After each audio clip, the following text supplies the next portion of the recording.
começou o evento de hoje com a palestra da Mariana Clark. A Mariana contextualizou o luto e o impacto na vida pessoal e profissional. Depois veio a Sandra Salles trazer toda a experiência dela em gestão de crises. E ela mostrou para a gente o quê? Quanto que é importante ter um protocolo, quanto é importante estar preparado para situações que podem acontecer numa proporção maior ou menor. A gente discutiu também qual é a situação atual das empresas, com base nessa pesquisa que a gente tem, envolvendo gestores de pessoas e profissionais de RH, falando como as empresas têm reagido a situações de luto. E aí a gente teve o relato único do Jackson Follman. Ele trouxe para a gente a experiência de vida dele, que é uma coisa que parece de cinema, uma coisa que parece ficção. Gente, sobreviveu a um acidente aéreo, é uma coisa, né?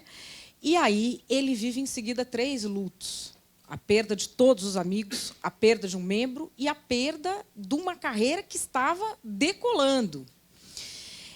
Então, agora, a gente vai conhecer qual é a experiência de vocês que estão aqui na plateia, o que vocês acreditam que deve ser feito e o que vocês acreditam que não deve ser feito com relação ao luto. O que a gente trouxe aqui de questões não são as melhores, não é meritório. O que nós avaliamos são os assuntos que mais aparecem, que mais são citados e que acabam resumindo o que o todo aqui das pessoas pensa sobre isso. Então, eu quero convidar aqui de volta ao palco todos os nossos palestrantes, a Mariana, Sandra. O professor está onde? E o Jackson também, para a gente ir comentando esses temas específicos que foram trazidos aqui para a gente. Algumas pessoas não se identificaram. No caso das pessoas que se identificaram, eu vou pedir que a pessoa mesmo diga qual é a sua ideia. Tem gente passando com o microfone por aí. E que resuma, assim, em 1 minutinho, a sua ideia. Eu quero começar aqui com a primeira questão, que é a questão de extrapolar o que está na CLT. Se fala da inflexibilidade dos regimentos internos, das convenções coletivas e a questão de como a empresa... Mas acho que a gente tem que pensar que a empresa também tem autonomia para isso, né? Que a empresa tem de ter flexibilidade para isso, enfim. Eu queria muito falar dessa questão de como que a história da CLT entra no meio disso e como extrapolar. Aparentemente sobrou, professor. Pois é. A CLT tem uma determinação legal, ou seja, aquilo é o mínimo para se fazer. É isso que a lei regula, né? Acontece, e vocês podem me ajudar nisso, cada caso é um caso. Então é preciso que se tenha um pouco mais de preocupação em tentar entender qual é a necessidade nesse caso específico. Existe uma possibilidade de que o período estabelecido pela lei seja suficiente. E existe possibilidade de que não seja suficiente. Eu tenho que tratar o caso de acordo com a realidade daquele caso. Para isso, qualquer empresa tem autonomia e, na minha opinião, obrigação. Eu acho...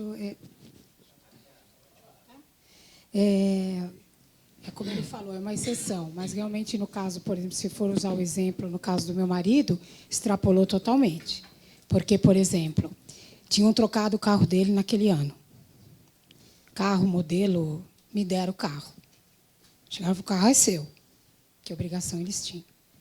Chegaram para mim e falaram assim, bom, você vai ter ainda convênio, assistência saúde por 1 ano, você vai continuar recebendo cesta básica. Tinha por um período, mas passou desse período.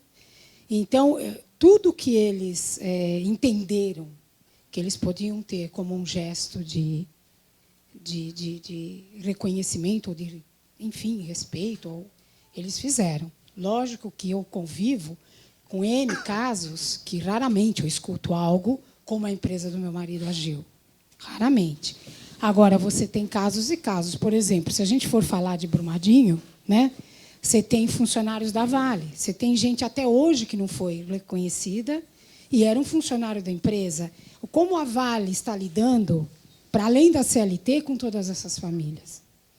E hoje ela está fazendo... A TAM, em 2007, ela errou tanto no nosso que, em 2007, ela acabou entrando bem. Por quê? Porque ela quis fazer tanto além do que ela precisava, que depois ela teve sérios problemas em questões com as seguradoras.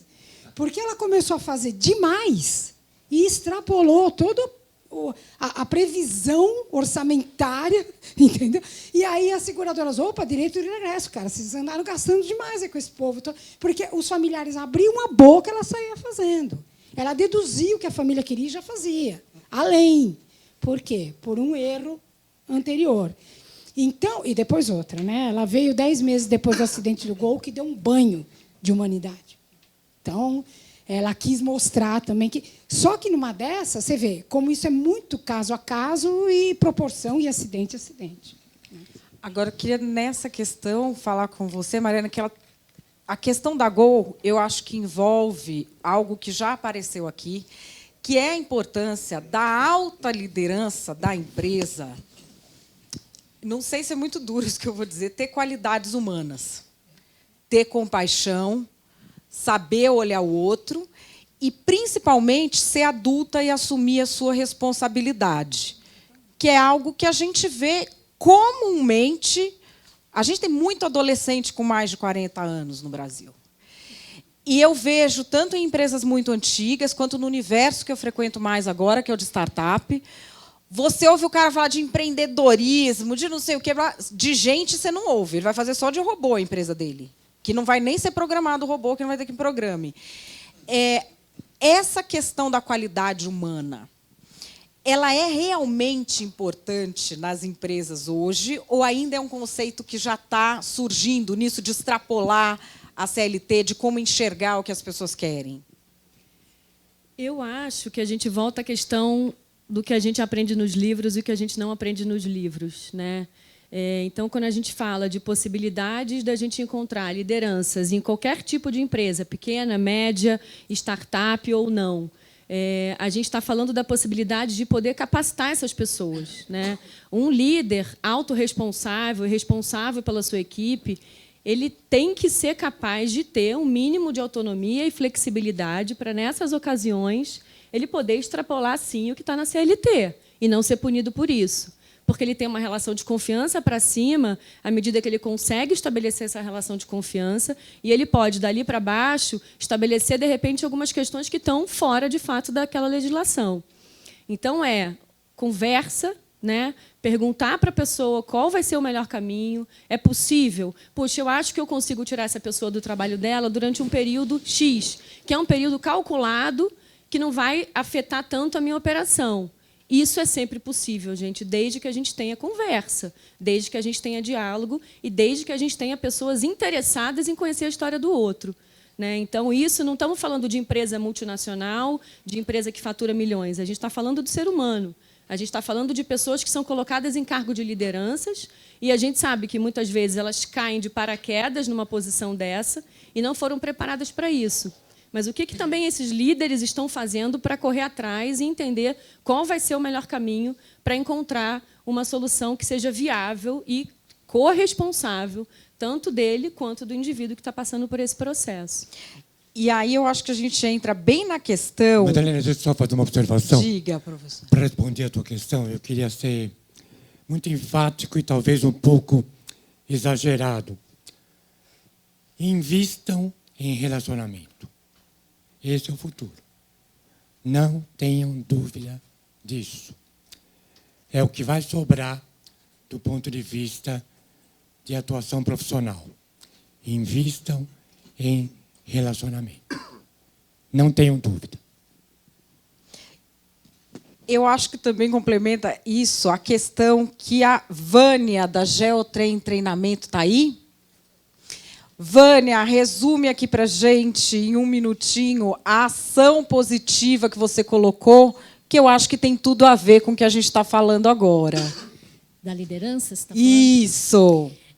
Porque eu tenho uma consultoria, então eu vejo muito as empresas às vezes pedirem, essa semana mesmo, eu quero um treinamento de liderança.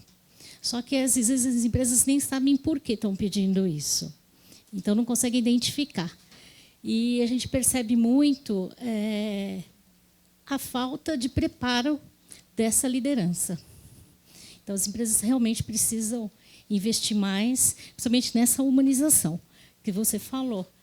Às vezes é o robô, né, e não o humano. Então, é mais isso que eu acho que as empresas precisam começar a olhar um pouco mais.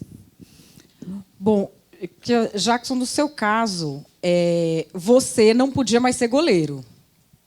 Você tem um vínculo ainda com a Chapecoense. Como é que se lidou com essa questão objetiva sua lá? Ficou na CLT, no não CLT, no contrato não sei o quê? Na verdade, eu tenho contrato, eu tenho CLT e tenho imagem também, né? E até a questão que ela falou, cai bem que a gente está fazendo, né? O Luiz, que é meu procurador, a gente trabalha mais de 14 anos juntos. E a gente está nessa transição, né? De poder fazer um acerto dentro da lei. E aquela situação de as pessoas que infelizmente contrataram a empresa faleceram, né? Mas foi uma situação assim que você começa a pensar, poxa, agora que a gente está começando a aprofundar o assunto, o seguro não cobriu o lugar que a gente caiu. Vê se pode isso. Então, isso é uma coisa... Isso, para mim, não está claro, sabe? Não está claro isso. Como é que foi aprovado aquele plano de voo? Entendeu? Então, é uma situação assim que todos os voos particulares, os voos eram direcionados para essa empresa. Por quê? Aí muitas pessoas, poxa, o piloto é o maior culpado. Ele é um dos maiores culpados, mas não é só ele. Eu tenho certeza que tem gente muito grande envolvida nessa situação, porque é muito fácil você botar a culpa numa pessoa que já morreu. Então são algumas situações assim que não dá para você acreditar, né? O local onde a gente caiu não tinha seguro, o seguro não cobria. Então a gente está em processo, a gente está com o escritório dos Estados Unidos, está rolando, fez 3 anos, ninguém foi amparado, ninguém recebeu seguro nenhum. Eu tenho contrato com o clube até 2021. Então estou cumprindo esse contrato, mas a gente acha que chegou um momento perante a lei que a gente tem que sentar com o clube, conversar, ver a melhor maneira, tudo dentro da lei, e é o que a gente está começando a fazer. Só que são situações assim que você, poxa, e aí você acaba pensando, cara, podia ter sido tudo isso era para ter sido evitado. Uma situação assim que não tem como você, ele teria que parar para abastecer, ele não parou. Aí começou as pessoas falando, não, porque ele tinha feito isso com a seleção da Argentina. Faltando 10 minutos para acabar o combustível. Ele pousou. Aí o cara não podia pousar no Brasil. A gente pegou um voo de São Paulo até Santa Cruz de la Sierra, na Bolívia, para poder pegar o cara. Por que o cara não podia vir até o Brasil? Então são coisas assim que, poxa, nós os jogadores, enfim, as pessoas que morreram, realmente a gente foi cobaia, né? A gente foi cobaia e talvez pela falta de conhecimento das pessoas de dentro do clube que contrataram a empresa, acabou acontecendo tudo isso. Só que é revoltante, né? É revoltante porque é uma situação que você vê que poderia ter sido evitado de várias maneiras. Na verdade, assim, eu acho que é aquilo que a gente fala. Uma reparação num acidente aéreo, quando você, graças a Deus, você sobreviveu, retomou sua vida, né? Mas não há, né? Vida não. Como é que você avalia uma vida? Preço de uma vida. Mas ela tem que existir, essa reparação, porque a reparação, não só na questão emocional, em uma série de aspectos, para quem perdeu alguém, é o que eu digo para as famílias quando mas como é que vai avaliar? Eu não quero ouvir essa proposta.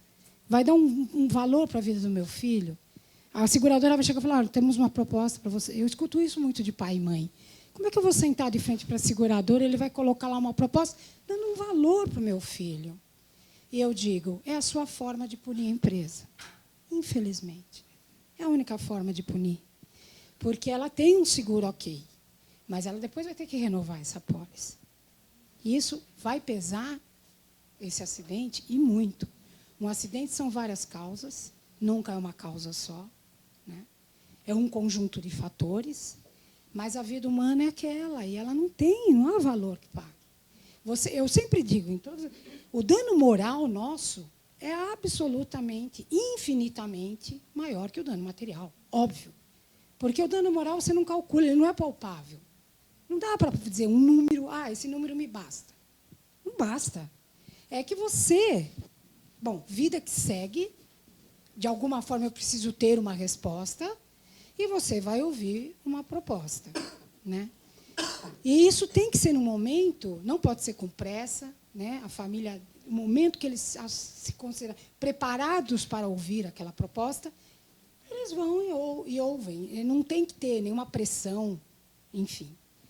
E no caso de vocês, só para te comentar, espero sinceramente que agora, com a PodRust, vocês tenham um bom resultado no escritório. Eu digo isso porque o acordo do acidente do meu marido foi com a PodRust. Então, é um escritório muito sério, a experiência deles é absurda, absurda, tanto que eles resolveram o nosso caso nos Estados Unidos. E o escritório, me imagino agora, a mais experiência em cima de 23 anos, a experiência da PodRust. Se Deus quiser, vocês vão ter uma resposta, porque precisa. Eu convivo com vários familiares do caso da Chapecoense, e é muito difícil, eu sei, é muito difícil. Olha, eu queria chamar aqui Laércio Tassoni, da Monte Carlo, está aqui? Oi.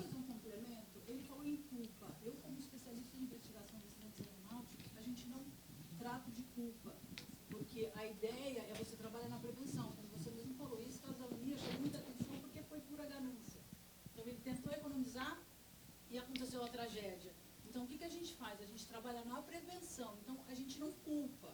A gente tenta entender quais foram os fatores, como a Sandra mencionou, que originaram o acidente para que novos acidentes não aconteçam. Foi uma tragédia? Sim. A gente não sabe mensurar a sua dor, nem a dor dos familiares. Mas a gente tenta não usar o termo culpa, porque isso é muito pesado. Sim. Não, o que eu quis dizer, termo culpa, é as pessoas de fora culpando o piloto, entende? Exatamente, exatamente. Ninguém sabe o que aconteceu. Concordo contigo.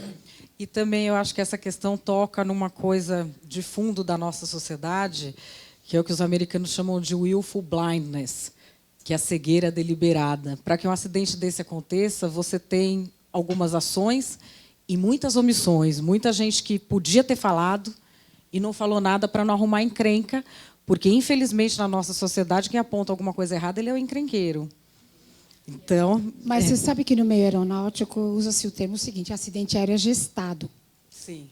Ele vai trazendo vícios, posturas, ele vai trazendo comportamentos, numa série de questões, tanto manutenção como de piloto, do bem-estar desse piloto ou não.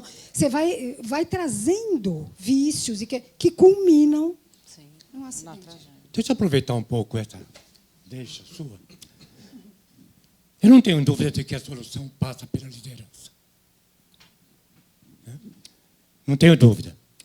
Mas a liderança não tem autonomia. Ela depende de uma política, ela depende de uma cultura, ela depende dos valores da empresa. Então, é muito importante que a gente tenha claro isso na cabeça. O gerente vai agir como eu quero que ele haja. Então, essa é a questão da responsabilidade. Exatamente. Isso da questão da liderança, o Laércio Tassoni, da Monte Carlo, tem aqui um depoimento muito interessante sobre o comprometimento humano das lideranças num caso. Laércio, pode falar para a gente? Se puder levantar, melhor ainda, que aí todo mundo te vê. Sim, bom dia. Bom, o que ocorreu foi em 1987, Eu perdi meu pai, ele faleceu. Eu trabalhava numa empresa Panasonic, e japoneses, aparentemente muito frios no tratamento, né? Assim como os alemães também, trabalhei na Siemens, mas educado sempre. E eu trabalhava lá há pouquíssimo tempo, eu era temporário, inclusive, fui efetivado meses depois, fiquei lá cerca de 2 anos, mais ou menos, e perdi meu pai, fui liberado para ir para o enterro de manhã, uma segunda-feira, 9 horas da manhã, e, para minha surpresa, surgiram lá presidente da Panasonic, também o diretor de marketing e o gerente nacional de vendas. Então, era praticamente a cúpula toda. Eu sabia do compromisso, da responsabilidade que eles tinham perante a empresa. E estavam lá. E eu era simplesmente um estagiário, não, um temporário analista de marketing. Então, eu me senti muito acolhido, muito valorizado. Mandaram uma coroa de flores tão grande que eu acho que eu talvez nunca tenha visto igual, né? Eu achei até um exagero. Era muito grande, devia ter 2 metros de altura. E o abraço de cada um também. Irineu, que era de marketing, também apareceu, de promoção. Ele me deu um abraço e ele falou, lembro bem, nunca vou esquecer, ele falou, eu sei o que você está passando, eu perdi meu pai há 2 meses. Ele não falou mais nada, olhou para mim e falou, muita força. Ele me deu um abraço que, fechando o olho, eu sinto até hoje, ele tinha 1,90 m de altura, eu sinto até hoje a energia que ele passou para mim. Aquilo foi muito importante. A palavra, resumindo, foi acolhimento. Eles, acho que, respeitaram muito o sentimento, não só meu, mas da família. Me intrigou porque eles não iam embora. Eles ficaram lá cerca de 1h30, 1h40 até o enterro. Se despediram, saíram silenciosamente. E eu só tenho bem a falar dessa empresa, foi uma experiência muito gratificante. Hoje a gente procura aplicar isso nas empresas. Eu trabalho hoje na Monte Carlo, uma distribuidora de acessórios automotivos. Procuro aplicar quando tem oportunidade, porque a gente sabe a importância que isso traz para cada um, né? O consolo, né? O amparo. Foi isso. Obrigado. Muito obrigada por compartilhar. Olha, eu já trabalhei em muitos lugares, né? Que jornalista é uma profissão falida, então a gente tem que ficar mudando. Não existe mais, gente, é um desespero. Mas, assim, eu já trabalhei em empresas, já trabalhei numa empresa específica que parece muito querida, muito não sei o quê. Quando meu pai morreu, me ligaram para voltar antes. E ainda me mandaram fazer uma reportagem no IML, porque eu tinha feito medicina legal, para ver se o morto lá estava... e eu tinha 20 anos de idade. Nessa mesma empresa, muitos anos depois, o meu colega, eu tinha uma equipe, era chefe, o pai dele morreu na mesma circunstância do meu, só que um pouco mais velho. O pai dele tinha 51 anos, morreu dormindo. Infartou. O que eu fiz? Vi todo mundo que era colega dele, de faculdade, que conhecia, e dispensei para passarem o dia com ele lá, no velório, ajudando o que precisasse. Bom, depois descontaram o dia dessas pessoas, eu tive que ir lá. A mesma empresa, e é uma empresa que as pessoas têm uma imagem ótima. Uma outra empresa em que eu trabalhei, que é construtora... Imagem ótima para fora. Uma outra empresa em que eu trabalhei, que para fora a imagem é o quê? Empreiteira, ruim, insensível. A nossa secretária do pessoal do marketing, a mãe dela morreu atropelada de repente. O diretor, o CMO, me chamou, me deu lá o cartão da empresa, falou, você vai lá, não deixa ela fazer dívida, que ela já está com dívida. O que precisar, você vai pagando. Gente, deu meia hora que eu estava lá naquele enterro, chegaram todos os diretores da empresa. O presidente da empresa foi. E não se deixou essa moça gastar com nada. E nunca ninguém falou nada para ela. Então, assim, às vezes, a imagem que a gente tem de fora... não reflete a imagem de dentro, né? O que faz uma empresa efetivamente ter esse compromisso interno?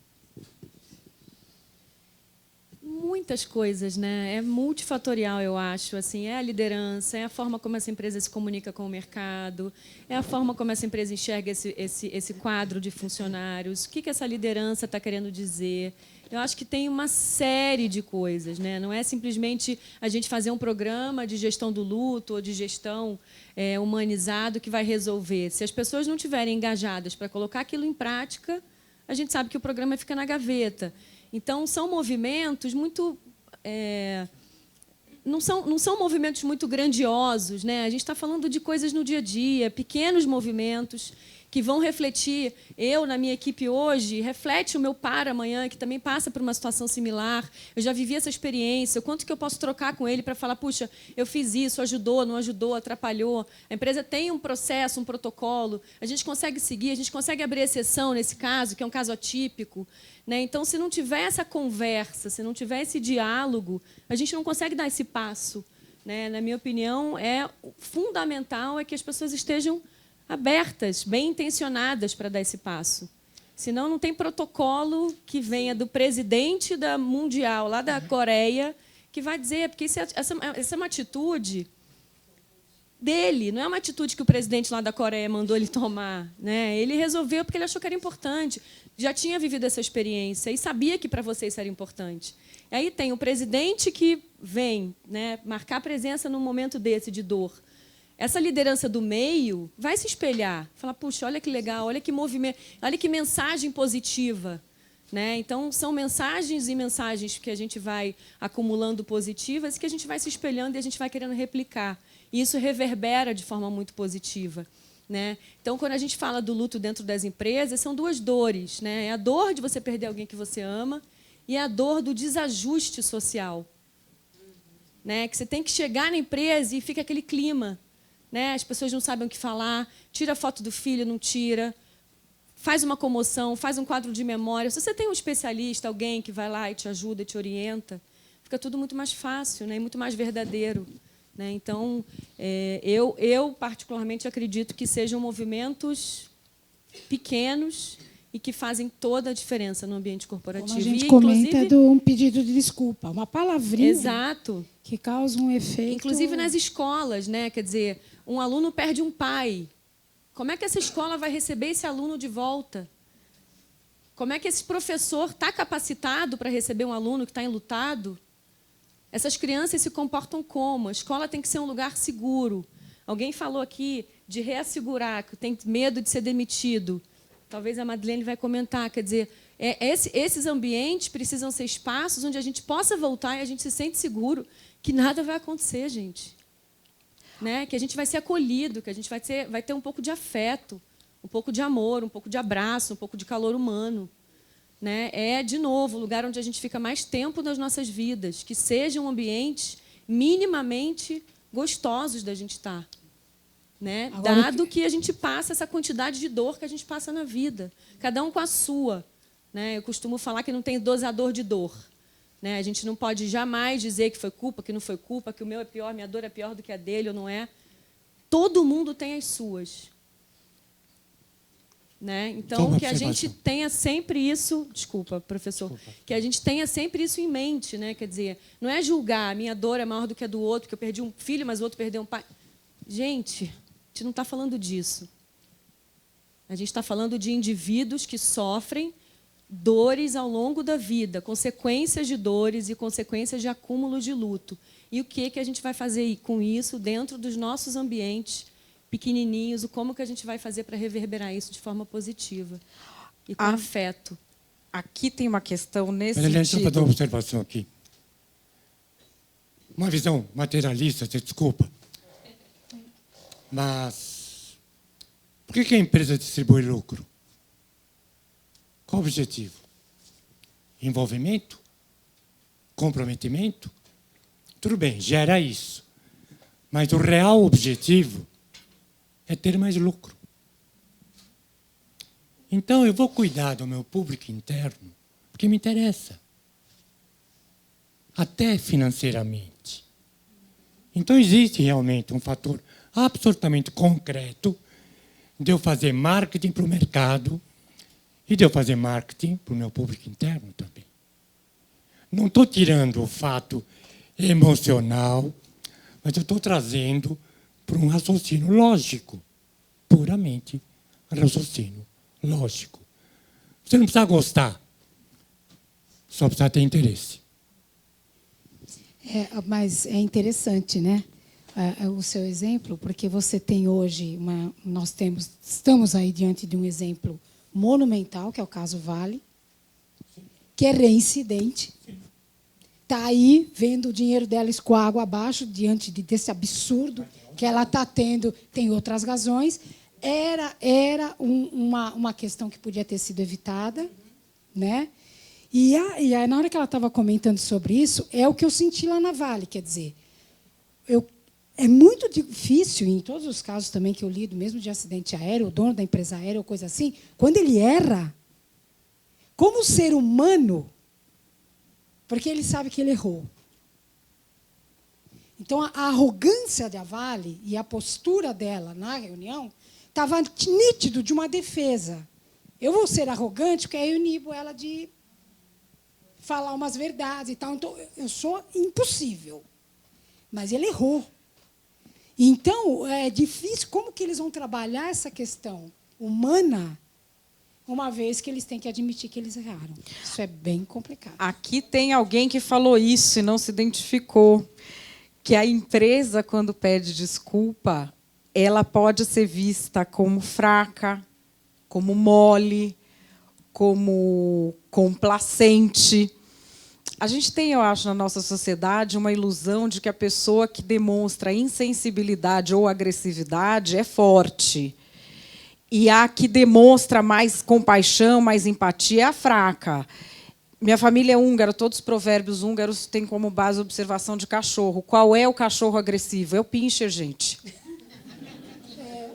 É o pincher. O grandão mesmo, Rottweiler, ele só olha, quando você vê, já matou. Porque ele não precisa aquela coisa toda. Quanto mais casca tem, pode cavar que você acha. Mas eu acho que na cultura empresarial, isso da pessoa que esconde as próprias inseguranças atrás de insensibilidade e de agressividade ainda cola muito, né? Cola, com certeza cola. Somos todos aqui prova disso. Mas eu acho que cola muito mais quando vai além. Né? Quando a gente extrapola a nossa função de liderança, quando a gente consegue fazer além daquilo que está lá no nosso job description para dizer, olha, você tem que cumprir tal meta, você tem que fazer a equipe chegar em tal lugar. Mas se você não tiver um mínimo de interesse genuíno pelo outro, talvez esteja na hora de você repensar o seu papel de líder. Né? A gente não capacita a liderança para feedback, a gente capacita a liderança para para demitir, a gente capacita a liderança para admitir, a gente coloca líder na sala para falar de processo seletivo, como é que identifica, como é que não identifica. Vamos colocar a liderança numa sala para falar sobre as dores dessas lideranças e as dores das equipes. Como que é o manejo disso dentro do ambiente corporativo? Como que a gente vai ajudar as pessoas a enfrentarem os seus lutos e as suas perdas, a atravessar esse processo de uma forma menos dolorosa? Porque, da sua natureza, ela já é muito dolorosa. E que a gente esteja cercado de pessoas que sejam capazes de fazer isso como uma rede de apoio, com um pouco de afeto dentro da organização. Jacques, eu queria até te perguntar, o seu universo, o universo do futebol, é um universo muito masculino e há quem diga que é o único universo onde os homens expressam emoção, né? Onde os homens têm um lugar social para abraçar outro homem, para vibrar com as coisas, para se sentir contente pelos outros. Mas é um universo muito masculino. Você foi cobrado, de certa forma, para se recuperar emocionalmente ou para demonstrar a superação antes do que você conseguia? Eu sou um cara muito sentimental, né? Tanto que agora, final de semana, agora que passou, domingo passado, eu tentei fazer uma homenagem dos 3 anos e eu tentei não chorar, mas foi difícil. E eu sou um cara assim no meu dia a dia também. Eu sou um cara muito emotivo, um cara que vou lá dar um beijo no meu amigo, dar um beijo no meu pai, enfim. Tem pessoas que não fazem isso, né? Que acham que, poxa, aquela coisa, né? E no futebol tinha muito mais, né? Hoje você vê colegas se abraçando, colegas se beijando, colegas chorando pela conquista do outro. Isso não tinha antes. Mas eu, graças a Deus, sou um cara bem... Se é para chorar, eu choro. Então, se é para eu beijar, eu beijo. Se é para dizer eu te amo ou perdoar, isso não... Eu acho muita frescura, mas infelizmente ainda tem, né? Mas eu, particularmente, sou um cara que não tem essa situação. Bom, agora quero tocar num ponto aqui que é sempre um pouco polêmico. Quem trouxe para a gente foi o Eduardo Bastos, da Seifert Azagol. Falei certo? Tá aí? Você trouxe um ponto aqui que eu queria, se possível, você resumisse num minutinho, que é a questão religiosa como solução. Na verdade, eu coloquei como algo que eventualmente pode ser negativo, né? Você pode ficar sentado aqui? Tranquilo? Eu não sou especialista, né? Tentei me aventurar na área de psicologia, acabei parando no meio do caminho, faltou tempo para concluir. Mas, então, eu vou usar um exemplo que aconteceu com uma pessoa muito próxima. Né? Uma pessoa que não é religiosa, mas ela sofreu uma perda e, culturalmente, né, o Brasil é extremamente religioso. A gente vê que, com o passar do tempo, nem todo mundo aceita a religião de uma forma adequada, né? Pelo jeito que ela é feita, pregada, enfim. Eu estava presente no momento que uma pessoa que estava lá fazendo o acolhimento, ela citou algumas palavras religiosas para oferecer um alento, né, algo do gênero. E isso criou um bloqueio muito grande naquele momento, né? Ela começou a questionar, mas Deus, ele quis isso? Quem é esse Deus? Quem é essa porcaria que levou essa pessoa? Né?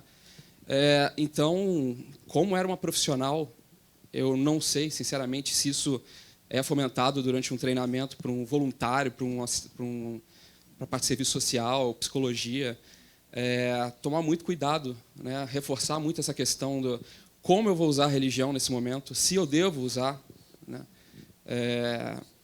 Oferecer uma missa, né? É muito comum a gente ver isso aqui no Brasil, mas a pessoa que não é religiosa não vai ter o menor significado, né? Mas, de repente, cultuar um pouco a memória daquela pessoa, através de imagens, enfim, eu acho mais interessante, né?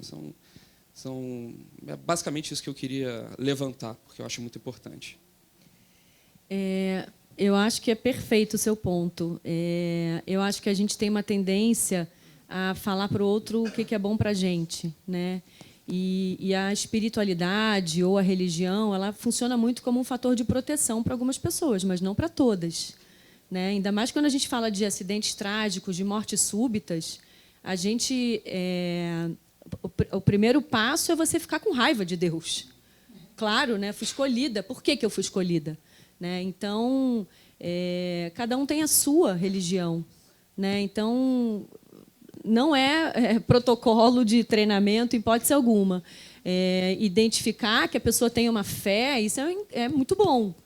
Mas querer colocar na dor do outro a tua expectativa, o que aquilo poderia te acolher ou te acalentar no momento da sua dor, é completamente errado. Bom, eu acho que essa é a questão mais polêmica. Às vezes, a pessoa não tem fé, fica constrangida, porque vê que o outro está querendo ajudar, aí você coloca um elemento extra. Às vezes, a pessoa tem fé, e aí é que ela fica mais pé da vida. Tem uma tia que perdeu uma neta de 8 anos no acidente, a gente teve que sedar porque ela atacou Jesus na cruz. E era uma beata a mulher. Então, assim, a religião ela é tão profunda quanto o luto, né? Não é uma boa. E ela tem significado. As religiões, elas têm significados diferentes diante da morte, né? Para umas é uma passagem, para outras é um fim. Então, como é que a gente vai julgar o que o outro sente, o que o outro acredita diante daquele luto? É cruel fazer isso. Na minha opinião, é cruel.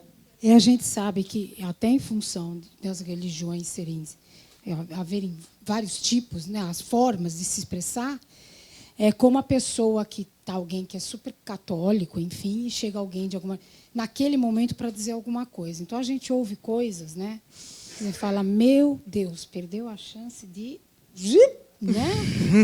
Essa coisa de chegar num momento como esse e dizer assim, ele está num lugar melhor que a gente. Você fala assim, cara, queria ele aqui, eu não quero saber.